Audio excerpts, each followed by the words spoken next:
mayam tarot card reading haipetang tawseko ado ngasigi tarot card reading sidi ahan ngai na di hingningaro do hadi sum marriage ki gi matang da harasne ko hadi perfect time se hadi aina ai icha gi damak ta khanbirasu ke sugai de ko hadi icha yum pan ga da ba ko leiba matam lai ko hadi best timing harasne ko samna habda karamba matam da karamba tha hendo oga na tar karamba chahi dana hena magi oina perfect oige habado do mai tor yingbirasu ko adu sida aina crystals ani khalore ko ani sida gi ama choose tawse citrine se khansira na traga rose quartz se khansira ko citrine na traga rose quartz ko ani shi manung da ama khanbirase aduga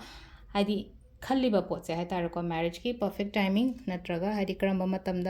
matamda oina kaino to boya kada ko kada yamna phage ha pado adugi matang tha peding se ko ado aina group ti khaido ko group 1 dana citrine lere group 2 dana akogi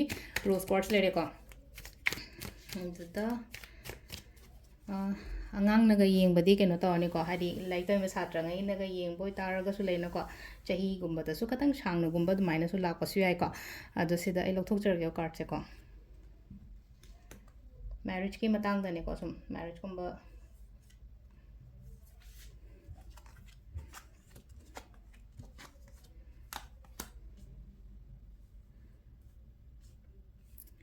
Hazik se ko marriage ki matang da haide mane yeng bani na haide focus e morom da ko thaba inkhang da su hena focus su tawraga su leram be ko haide pesa nung sa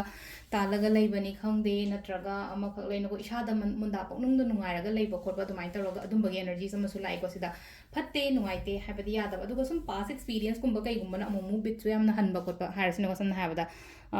तौनिंगदब चंगनिंगदब हाइतारे को हाइदि couple life तगुम चंगनिंगदब को माने खल अदु माने sometimes अदु जो खल्ले को खंदे हाइबसु यारोय को अदु को मैक्सिमम दा हाइतारे को चही अमा मुक्तंग कई मुक्तंग लेरगा को हाइदि केनो तोबियो अदु गने अथुबदगा काना हाइरगदि सुम खरा थुना केनो तोबादि आफ्टर 7-8 मंथ्स कुंबा कई कुंबा अदु दुमा याय को अदुगा चही अमा मुकई मुक लेरगा सु याय को चही अमा मुकुंबा कई मुक लेरगा से मथंगी चही हाइदि मथंग चही लोइरमदाइ से सोमगी हंगा सिट्रिन खली बंगई की ओइना हारगदि मोइगी ओइना हाइदि बेस्ट टाइमिंग ओइगनि को मैरिज की गई मतंगी से हाइदि चही लोइरमदाइ 25 की लोइरमदाइ गुंबा हाइतारगा हौगत पदा नता लोइरमदाइ से कोई अक्टोबर नवंबर गुंबा से अदुम कनो तौनैना को लुहोंबगी मतम से ओइनैदना को अदुन आदाय कांदा चही लोइरमदाइ गुंबा से सिना कोइगी सिट्रिन खन बंगई की ओइना लेना को अदुगा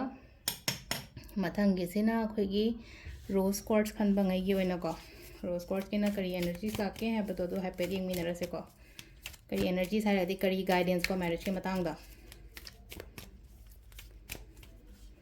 इशागी ओइना परफेक्ट टाइमिंग को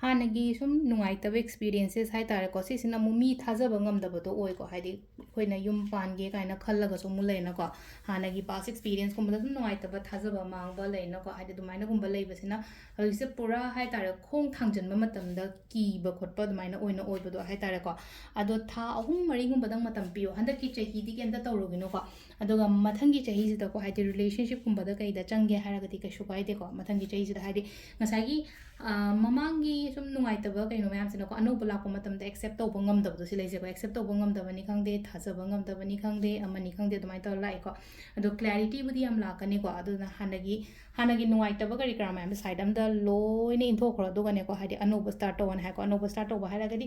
khangna ro mi do hai tare ko haidi magi maram da kai da oina ko haidi wari watai sadana ko tana dumai toraga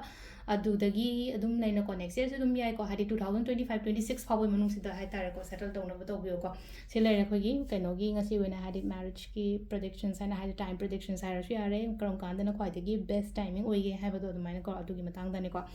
ado sele re ngasi oina tarot card reading ma'am thank you